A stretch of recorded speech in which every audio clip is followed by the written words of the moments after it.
Hey everyone, things have been kinda hectic lately and I haven't had as much time to work on my projects the last couple of weeks, so I want to make a few announcements and answer a few questions, and I'd like to begin by making a special acknowledgement. I've said on multiple occasions that I don't really thank people often enough, and I was reminded of that again recently. And this time specifically, I'm talking about other reviewers who go out of their way to mention me in their own videos. Now, I do this more or less as a hobby. I don't get paid for it, so I don't really bother to promote myself that much. I just kind of put stuff out there and see what happens. So when I hear other people online giving me shoutouts, it's really flattering, and I'm incredibly grateful for that. I'd like to give a special thank you to Golden Fox, Buck Brony, and of course Digibrony, who have all been kind enough to mention me in their reviews. I'd also like to thank the A&Y Pony and his associates, who have invited me a couple of times now to join the Crepuscular Bronies podcast. Unfortunately, I haven't really been able to participate in that for a number of reasons, mainly my work schedule right now, but I do want you guys to know that I am absolutely floored at being considered for that, because seriously, who the hell am I anyway? To all of you, as well as to anyone else who might have mentioned me that I'm not aware of yet, again, you don't have to, I'm not asking anyone to do that, so the fact that some people really like what I do and are out there spreading the word, so to speak, is really amazing, and it means a lot to me. Again,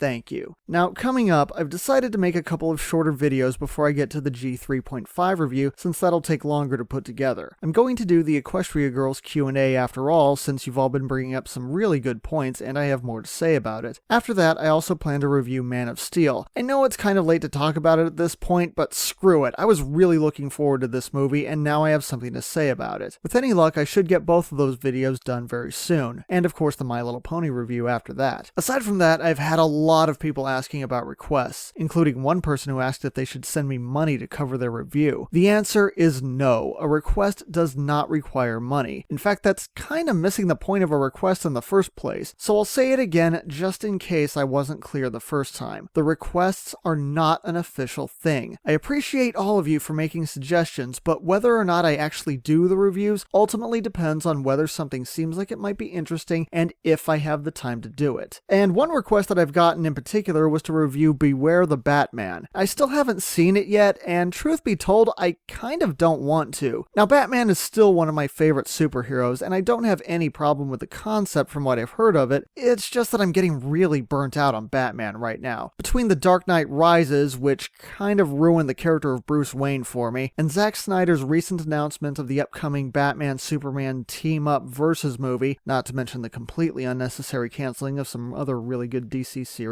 this just was not the right time for this show to come out. And okay, since I'm already rambling about this, let's talk about The Dark Knight Rises for a bit. Now, there are some similarities between this and, say, Spider-Man 2, which was about Peter Parker not wanting to be Spider-Man. But I like Spider-Man 2 a lot more because there's a part of Peter that still wants to be Spider-Man, but, you know, his powers are glitching out, and we see that his life actually does get better when he stops being Spider-Man. And ultimately, it works out so that he can get the personal support that he needs so he can keep being a hero to the city without it destroying his life. He gets realistically challenged, but it still ends on a high note. At the beginning of The Dark Knight Rises, though, we learn that when Bruce stopped being Batman, his life didn't get better. He just spent 8 years moping around his house being miserable. But then when he starts being Batman again, it's all about him trying to find a way to get back out again. The message that they keep hammering into your face is that no matter what happens, being Bruce Wayne sucks. And I understand that he's supposed to be a tragic character, but the way it's played out here makes this feel more like the Bruce Wayne version of Spider-Man 3. I don't want to be Batman anymore. And you'll wonder why people didn't like this movie as much as the first two. Anyway, I'd better stop before I go completely off the rails here. So that's all for now. New videos are coming soon, and I'll see you later.